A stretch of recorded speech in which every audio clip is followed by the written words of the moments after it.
పిల్లలు బాధపడుతున్నారని నువ్వింతగా ఫీల్ అవుతున్నావే, మరి నేను నీ కూతురు లాంటిదాన్నే కదా.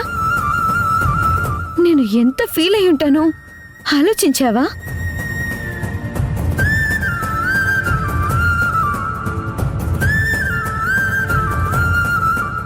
నన్ను నీ సొంత కూతుర్లా చూసుకుంటానని మా అమ్మకి మాటిచ్చానని అందరితో చెప్తున్నావు కదా. సొంత కూతుర్లా చూసుకోవడం అంటే నన్ను వదిలేయడమేనా?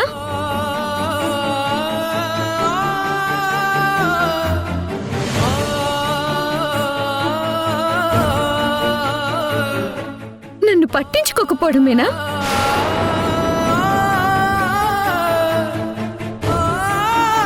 నన్ను మర్చిపోవటమేనా? చిన్నప్పుడు నువ్వు నా మీద చూపించిన ప్రేమ, అభిమానం అంతా అబద్ధమేనా?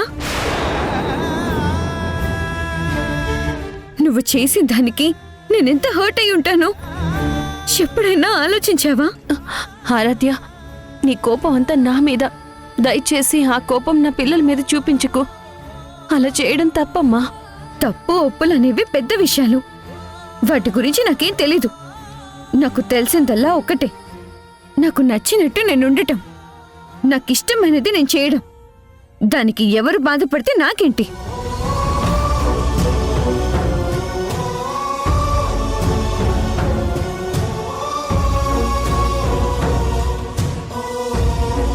నాతో అలా అన్న పిల్ల సడన్ గా మనసు మార్చుకుని మీ ఇంటికి ఎలా వచ్చిందో నాకిప్పటికీ ఆశ్చర్యంగానే ఉంది.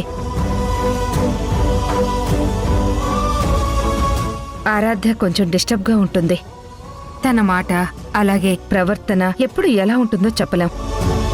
ఆరాధ్యని ఇలాగే వదిలేస్తే ఇంకా మొండిగా తయారవుతుంది.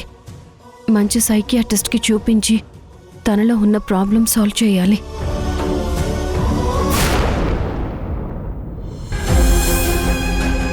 వార్డెన్తో నేను అసలు ఆ ఇంటికి వెళ్ళను అని చెప్పిందట ఆరాధ్య. మరి తనంతటి తానే నాకు ఫోన్ చేసి ఇంటికొస్తున్నాను అని చెప్పి ఆ మధుతో కలిసి ఎలా వచ్చింది? మధుని మనం ఇంట్లో నుంచి వెళ్ళగొట్టాం కదత్తయ్య. మళ్ళీ మన ఇంట్లో దాని స్థానం నిలబెట్టుకోవడం కోసమే మన ఆరాధ్యని మ్యానిపులేట్ చేసి తనతో పాటు తీసుకొచ్చింది. దొంగ మొహంది, ఎంత పెద్ద ప్లాన్తో వచ్చిందసలా? ఆరాధ్య కోసమైనా మనం దాన్ని భరిస్తామని తెలిసే తెలివిగా ప్లాన్ చేసిందత్తయ్య. ఆరాధ్యకి అయిన వాళ్ళం మనం. మనల్ని ద్వేషించే ఆరాధ్య ఏ బంధం లేని ఆ మధు మాయలో ఎలా పడిందసలా? ఆ మధు ఆరాధ్య మనసుని పూర్తిగా పొల్యూట్ చేసింది. ఆరాధ్యకి మన మీదున్న ద్వేషాన్ని తనకి ఫేవర్గా మార్చుకుంది. అందుకే ఆరాధ్య ఆ మధు చెప్పినట్టుగా వింటుంది.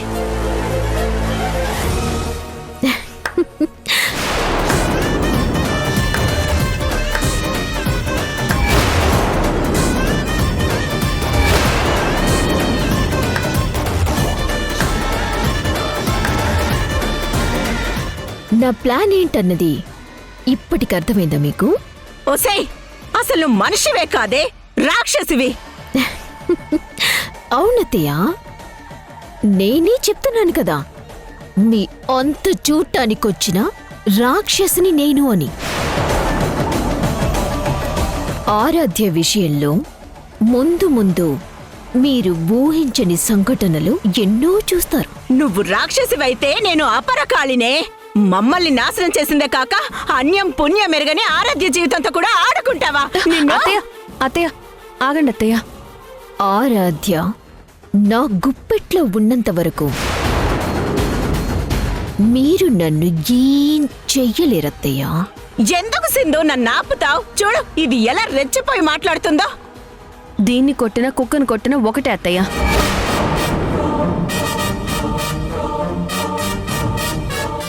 ఇదే ఈ ఎక్స్ట్రాలే తగ్గించుకుంటే మీ పిల్ల ఆరాధ్యలాగా ఉంటుంది.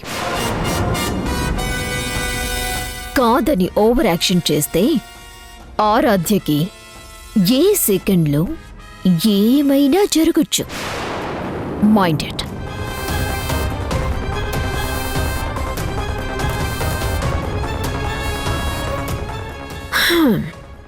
నాకు బయటికి వెళ్ళే పనుంది, వెళ్ళొస్తానత్తయ్య. నువ్వు ఇంట్లో ఉండే కంటే బయటకు పోయి చేస్తేనే మాకు మనశ్శాంతి. పోయి చావే. నువ్వు ఆపావు కాబట్టే అది బతికిపోయింది సింధు. లేదంటేనా ఇవాళ దానికి బడిత పూజ చేసేదాన్ని అసలా. దాన్ని ఇలా కొట్టి ఏం ఉపయోగం లేదత్తయ్య. దాన్ని సరిగ్గా ఎక్కడ కొట్టాలో అక్కడే కొట్టాలి. అప్పుడు గాని మనల్ని వదిలి వెళ్ళదు. ముందు మన ఆరాధ్యని మార్చుకోవాలి. పిల్లలు టీనేజ్లోనే దారి తప్పుతారు. ఈ వయసులోనే పిల్లల్ని జాగ్రత్తగా చూసుకోవాలి. అత్తయ్య, నాకు తెలిసిన ఒక సైకియాట్రిస్ట్ ఉన్నారు. నేను తనని రమ్మని చెప్తాను. చెయ్యమ్మా, త్వరగా చెయ్యమ్మా. Hello doctor. చెప్పండి సార్. నేను చెప్పడం కాదు, నేను ఆల్రెడీ చెప్పాను. మీరే చెప్పాలా. యశ్ గారిని చూసావు కదా? చూశాను సార్. ఆల్రెడీ నేనేంటో అన్నది వాడికి తెలిసేలా చేశాను. చెప్పండి సార్, వాడిని ఏం చేయమంటారు? వాడు ఈ జైల్లోనే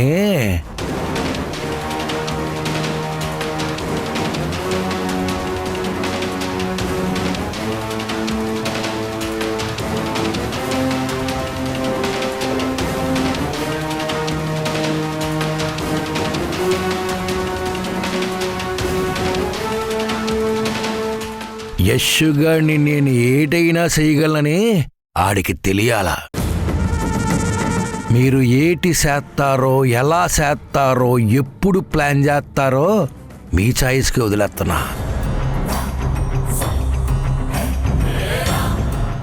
మీకు రావాల్సినవన్నీ మీకు వచ్చి చేరుతాయి. నాకు మాత్రం నేను చెప్పిన పని ఏ తేడా రాకుండా జరిగిపోవాలి. చెప్పారు కదా సార్, ఇక మేము చూసుకుంటాం. గుణా, జాగ్రత్త, గురి తప్పకూడదు. Okay sir. ఇలాంటివన్నీ నాకు కొత్త ఏంటి, అలవాటే కదా. ఇక్కడ పరిస్థితులను బట్టి నేను ప్లాన్ చేస్తాను. All the best. Okay sir, ఉంటాను.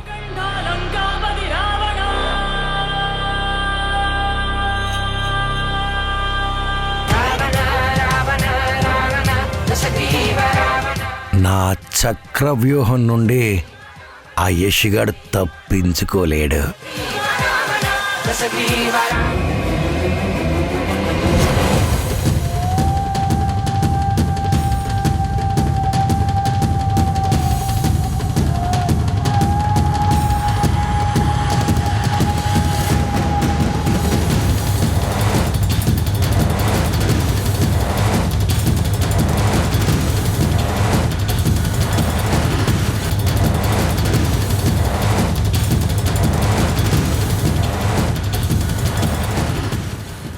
ఎందుకు వాళ్ళు నన్ను అలా చూస్తున్నారు?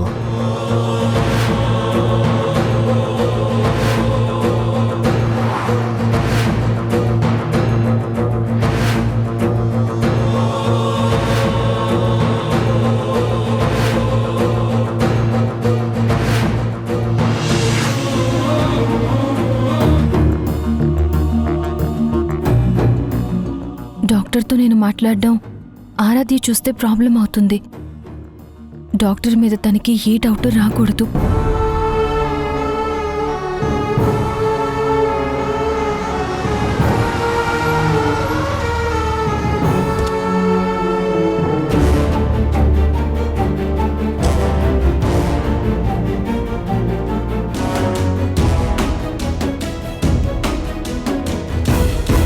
నమస్తే డాక్టర్.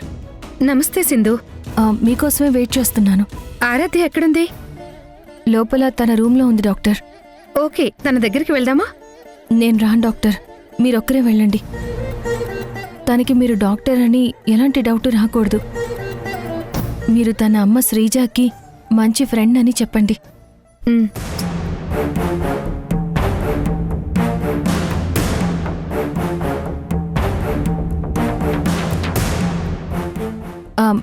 ఆరాధ్య దగ్గర కొంచెం జాగ్రత్తగా మేనేజ్ చేయండి. అలాగే, నేను చూసుకుంటాను. లోపలికి పదండి.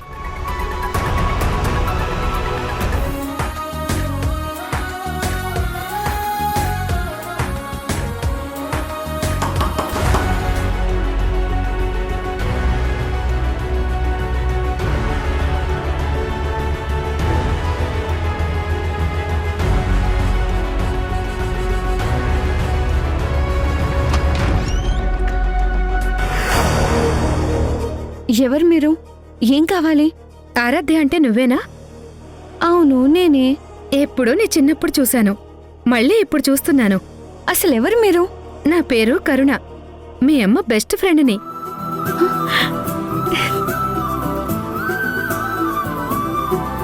నిజంగా మీరు మా అమ్మ ఫ్రెండా? అవునమ్మా. బయట నిలబడ్డారే, రండి లోపలికి రండి. రండి.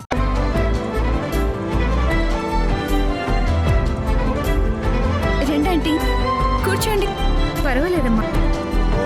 చాలా థ్యాంక్స్ ఆంటీ. దేనికమ్మా థ్యాంక్స్? మా అమ్మ ఫ్రెండ్ ఇలా నన్ను చూడటానికి వస్తుందని నేను అస్సలు అనుకోలేదు. నువ్వు వచ్చావని నాకివాళే తెలిసింది. నిన్ను చూడాలని వెంటనే వచ్చేశాను. Thanks aunty. కనీసం మీకైనా నన్ను చూడాలనిపించొచ్చారు. నా మీద మీకున్న ఇంట్రెస్ట్ మా వాళ్ళకి కూడా ఉండుంటే నా లైఫ్ ఇలా ఉండేది కాదు.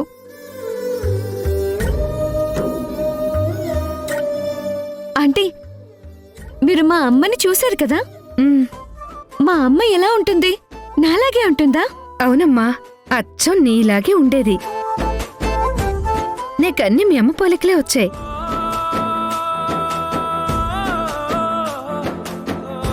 మీరు మా అమ్మని ముట్టుకునే ఉంటారు కదా? ఉమ్,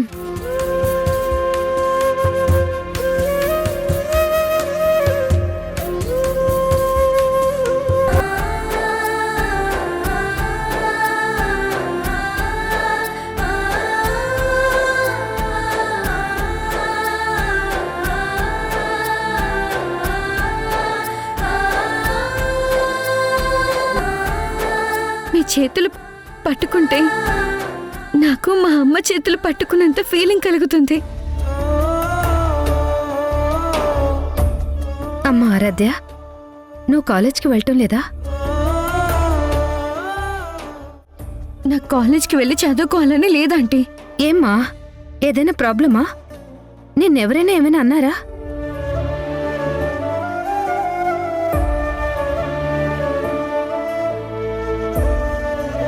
ఆరాధ్య, ఏమైనా ఉంటే నాకు చెప్పమ్మా, నేను చూసుకుంటాను. నేను కాలేజ్కి వెళ్తే అక్కడ వాళ్ళనే మాటలు విని నేను భరించలేనంటీ. నిన్ను ఏమంటారని భయపడుతున్నావు? నన్ను అనాథ, ఒంటరి అంటారని భయం. గతంలో హాస్టల్లో ఉన్నప్పుడు కూడా అక్కడ అందరూ నన్ను అలానే అనేవాళ్ళు.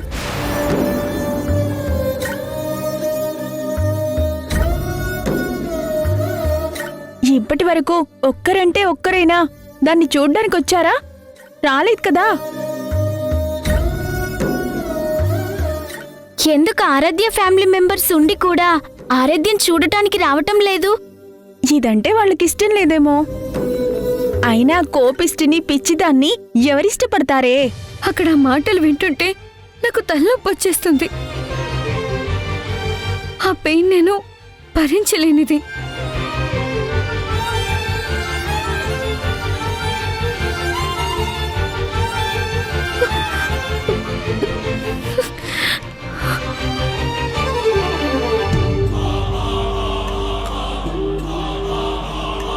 ఆరాధ్య, కూలమ్మా, కూల్.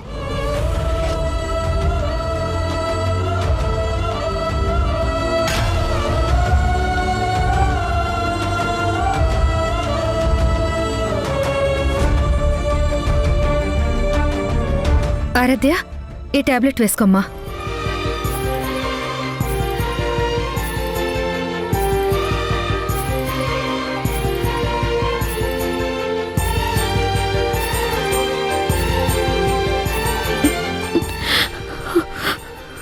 రామ్మా, కూర్చుందు గాని.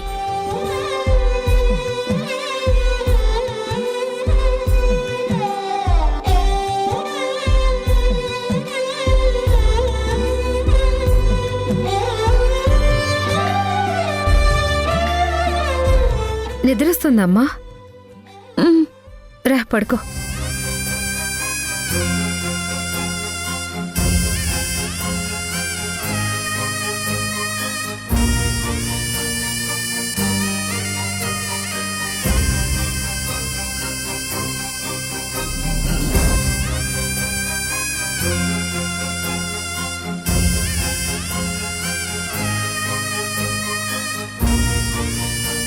అమ్మా ఆరాధ్య,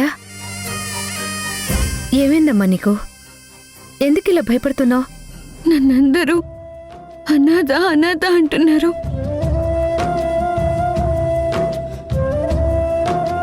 నేనెవరూ లేని ఒంటరినట. అది నేను తట్టుకోలేకపోతున్నాను. నన్ను అమ్మలా చూసుకోవాల్సిన మా పిన్ని కూడా నన్ను పట్టించుకోవడం లేదు.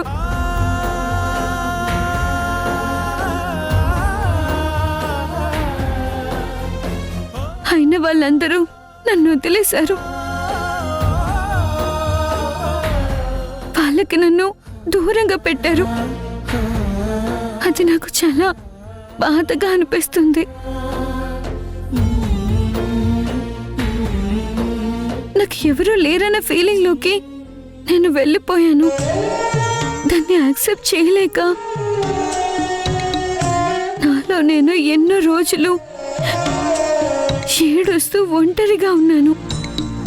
నాలో నాకేమవుతుందో నాకే అర్థం కావడం లేదు. తలనొప్పి బాగా వస్తూ ఉంటుంది. ఒళ్ళంతా ఫీవర్లా అనిపించి వణికిపోతాను. చీకటంటే భయం వేస్తుంది. కొన్నిసార్లు ఈ బాధ భరించలేక చచ్చిపోదామనిపిస్తుంది.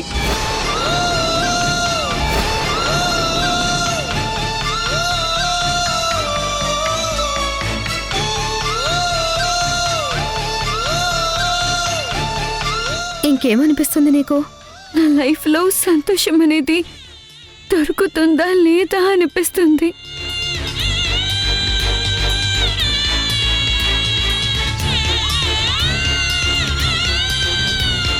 అసలు నేను ఇంకా ఎందుకు బ్రతికున్నానా అనిపిస్తుంది.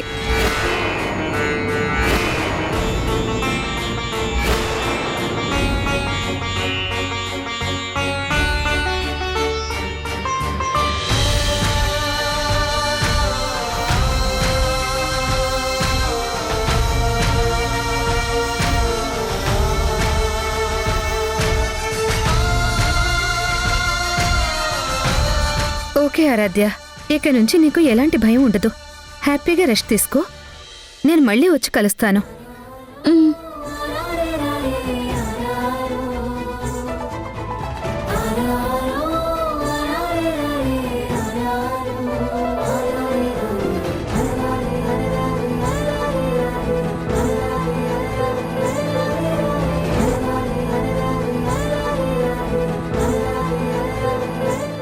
ఎందుకమ్మా బాధపడతావు? ఆరాధ్య విషయంలో బాధ్యత తీసుకున్నావు కదా. ధైర్యంగా ఉండాల్సిన నువ్వే ఇలా అధైర్యపడితే ఎలా? బాధపడకు.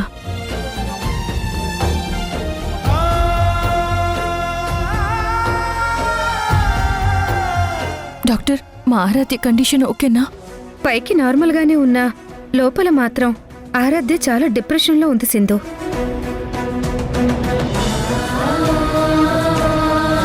తనకి యాంగ్జైటీ ఇష్యూస్ చాలానే ఉన్నాయి. దేనికైనా ఏ విషయంలోనైనా సెన్సిటివ్గా రియాక్ట్ అవుతుంది. తను మాట్లాడే మాట, తను చేసే బిహేవియర్ అది రైట్ ఆర్ రాంగ్ అని ఆలోచించే స్టేజ్లో లేదు తను. ఇలాంటి ప్రాబ్లం ఎవ్వరికీ రాకూడదు, ముఖ్యంగా టీనేజ్లో ఉన్న వాళ్ళకి. అది కూడా కంప్లీట్గా 18 ఇయర్స్ కూడా లేని అమ్మాయికి అస్సలు రాకూడదు. తను ఇలాగే కంటిన్యూ అయితే ఫ్యూచర్లో క్యూర్ కూడా చేయలేని ఎన్నో ప్రాబ్లమ్స్ ఫేస్ చేయాల్సి ఉంటుంది.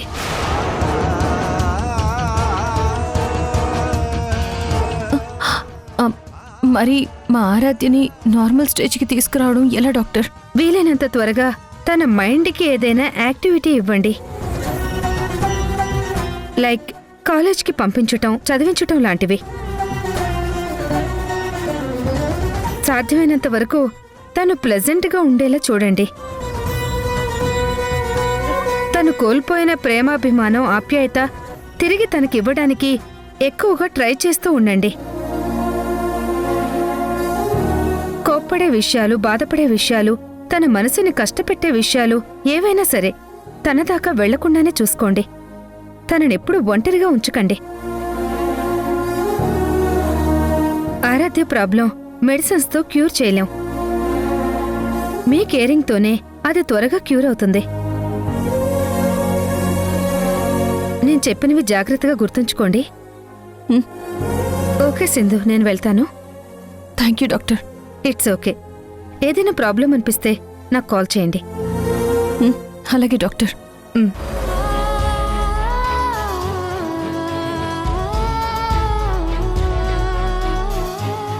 నా వల్లే ఆరాధ్యకి ఈ ప్రాబ్లం వచ్చింది అత్తయ్య. నేను నిజంగా తను ఎక్కడుందో తెలుసుకుని అప్పుడే తన గురించి పట్టించుకుని ఉంటే ఆరాధ్యకి ఇప్పుడు ఈ పరిస్థితి వచ్చేదే కాదు. జరిగిపోయిందేదో జరిగిపోయిందమ్మా. ఆరాధ్య మనతోనే ఉంటుంది కదా. ఇక నుంచి డాక్టర్ చెప్పినట్టు తనని జాగ్రత్తగా చూసుకో అమ్మా. అప్పుడు ఏ ప్రాబ్లం రాదు. మరీ ముఖ్యంగా ఆ మధు మాయలో నుంచి మన ఆరాధ్య త్వరగా బయటపడేలా మనం చూడాలి.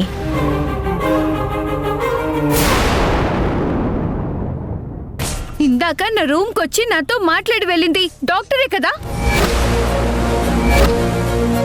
ఆరాధ్య అడుగుతోంది కదా, చెప్పండి. ఆవిడ గురించి మాకేం తెలీదు. ఇంతకీ ఆవిడెందుకొచ్చిందమ్మా నీ దగ్గరికి? అసలు నేను ఇలా అవ్వడానికి కారణం మీరే. మీ వల్లే నాకు ఈ పరిస్థితి వచ్చింది, అంతేకాని నేను పిచ్చిదాన్ని కాదు. ఆవిడ గురించి మాకేమీ తెలీదని చెప్తున్నాం కదా ఆరాధ్య. ఆ డాక్టర్ని పిలిపించింది నువ్వు కాదా? నువ్వు ఆరాధ్య మీద ఒట్టేసి కూడా అబద్ధం చెప్తే తను చనిపోయినట్టే.